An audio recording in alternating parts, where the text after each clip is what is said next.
Okay guys, in this video I'm going to try to explain as many questions as I can possibly, but I want you to know that all this stuff is in your notebook. All your notes are in your notebook. You have a little half yellow sheet that you can use on the test, which has all the vocab. We've seen every type of question in our warm-ups or our exit slips or during our class, so just know you can do all this stuff. But if you want some little side notes to help you remember, please watch this video a few times. So I'm literally going to go over every single thing you can see. So first, start about the vocab. The first section asks, use the diagram to identify the best term for the given notation. So it has DG, and then it has a line above it, so it has arrows in both directions. So I'm going to look to the graph and I'm going to find DG. Okay, now, a chord is a segment that stops at D and stops at G. So if it was a segment notation, it would be called a chord. But because it has arrows going in both directions, this makes it a secant. Okay, a secant is a line that intersects the circle twice. A line meaning it goes in both directions. Next section, it says give an example of the following with correct notation. So now it says give an example from the same picture. Well, a central angle is an angle with the vertex at the center of the circle. So first thing I would do is I'd find both the centers, A or B, and then find an angle where A is the vertex or B is the vertex. So let's look at the circle A. Well, it's got to be an angle notation, and then if the vertex is A, the only angle I see is DAC. Okay? Question 11. I'm not going to take on question 11 because I want to do the two harder ones, 13 and 14, but 11 and 12 are very basic ideas. If you ever have a radius that intersects a tangent at the point of tangent to which is B, it will always create a 90-degree angle. And thus we can set up a squared plus b squared equals c squared. For question 12, if you ever have a point outside the circle where you create two different tangent segments to the same circle, they always have to be congruent to each other. Okay, so two different theorems, but now let's apply it to some harder questions. 13, if I'm standing 4 feet from the edge of a circular structure which has a radius of 6 feet, how far am I from the point of tangency? So it tells us that this radius right here is 6 and that you're standing 4 feet away. So this whole segment is 10 feet. It also says that the radius is still 6 here. We're trying to find this x. Using the same formula, or the theorem from question 11, which says a radius intersecting at a point of tangency is always perpendicular, we can create a squared plus b squared equals c squared. Now remember that the hypotenuse is across from the 90-degree angle. So that means 6 and x are my a and my b, and 10 must be my hypotenuse. So now, let's solve for this. 6 squared is 36 plus x squared equals 10 squared, which is 100. Subtract 36 from both sides to get x squared by itself equals 64. Square root both sides, x equals 8. That means I am standing 8 feet from the point of tangency. Question 14. Using the same theorem from question 12, which says a point on the exterior of the circle that's connecting to two tangent segments to the exact same circle must be congruent. So I can set x squared minus 9 equals 2x minus 1. Whenever you see x squared, think back to Algebra 1 with the different methods of solving. You cannot solve a quadratic equation the same way you would a linear equation. There's a few methods. You could factor, you could use the quadratic formula, or you could use the square root method. Now factoring is what we've been practicing a lot in our trail marker, so let's try to see if that works. The only way to factor is to bring everything to one side and set it equal to 0. So I'm going to subtract 2x from both sides. 2x is not a like term with negative 9 or x squared. Then I'm going to add 1 to both sides. Well, 1 is a like term with negative 9. Negative 9 plus 1 is negative 8 equals 0. So now we have this quadratic. And remember, it's a trinomial, so we need to find two numbers that multiply to the c value, which is negative 8, and add to the b value, which is negative 2. This is question number 9 on our last trail marker. So let's find those two numbers. It's got to multiply to a negative, so one's got to be positive, one's got to be negative. Let's try negative 4 and positive 2. Negative 4 times positive 2 is negative 8, and negative 4 plus 2 is negative 2. Perfect. These are our two numbers. So now we write them as factors. X minus 4, because one of our numbers was negative 4, and x plus 2, because one was positive 2.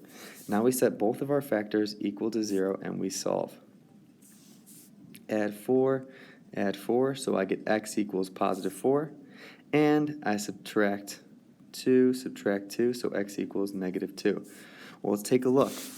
X can be a negative number, but remember, if we were to plug it in, we cannot get a negative length. So if I plug -2 into both these, I'm going to get a negative length. Not possible. So it has to be x equals 4, because 4 squared minus 9 still gives us 7 units, which is congruent. That's perfect. Okay. A few different things. Central angle measurements. Remember that a central angle always has the exact same measure as its corresponding arc, or its intercepted arc. So what that means is, because angle ROQ is 63 degrees, its arc is also 63. And the same for NP, 82. So let's take a look at a few of these. Minor arc PN, that's exactly what we just did. Because we know central angle NOP is 82 degrees, we know that minor arc NP, or PN, must be 82 as well. I want to try a few other ones. Because arc RNP has 3 letters, it must be a major arc. So let's start at point R, go around towards point N, and then through point P. It's a major arc, so it's greater than 180. Well, we know that arc RN is 180 degrees, and we just found that NP is 82.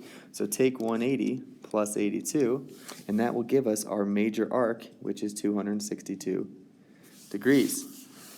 Next, angle QOP. QOP. Well, there's multiple things you could do, but let's use the 82 and the 63. We know NR is a diameter, which means it creates a semicircle. So if I want to calculate that, I can just subtract 82 and subtract 63 from that semicircle. And that's going to give me this 35 degrees, which we're looking for. Okay, down here, some inscribed angles. Remember that an inscribed angle is half of its corresponding arc. So we have an inscribed angle because it's on the circle, so that means it's half of the corresponding arc. Okay, so 47 is half of what number? So you can multiply by 2. That gives you 94 degrees. Okay. Okay, so take a look at 26. We're given an x comma y, which is 5 comma 1. We're going to plug it in for x. So if you notice right here, I plugged 5 in for x, and I plugged 1 in for y. And then I'm going to simplify. Remember that if it's less than, then it's inside. If it's equal to, then it's on the circle. And if it's greater than, then it's outside the circle. Finish that up and see what happens. Okay, question 27 and 28. All you need is the arc length, which is the measure of arc AC in this case, divided by 360 times 2 pi r for arc length. And then for the area of the shaded region, or sector area, we need the measure of the arc, which is this whole arc right here, divided by 360 times pi r squared. Well, we're only given 117 degrees for this arc, but I want to find the whole arc of the major arc DF. So I need to subtract that from 360. So if I take 360 minus 117, that's where I get this 243. So now I plug that 243 into the arc formula, divided by 360 times pi, 12.5 squared. Take your calculator, plug that in. 243 divided by 360 in parentheses, times pi times 12.5 squared, you get approximately 331.34, and we're talking about area, and it's given that meters, so we'll go meters squared. Okay, the last little section, congruent chords and arcs. We learned in our theorems that if we have a congruent arc, that they must have the exact same measure. Okay, and we know that the whole circle is 360. So if you label one like arc PQ as x, then you can also label MN as x because they're congruent. And now we can set up an equation that equals to 360. Because we know the whole circle. We have this chunk is 85, and then PQ is x, and then NP is 65. Okay, last one, number 31. If we have two angles, which is this inscribed angle right here and this inscribed angle right here, they have the exact same arc. That means that both inscribed angles must be congruent to each other. So I can set them equal to each other. That was silly. Why would I add 7? Let's subtract 2x to get the x's to one side. So I get negative x equals negative 7. Divide by negative 1, and I get x equals 7. If you have any questions, please come in and ask. You can do this, guys.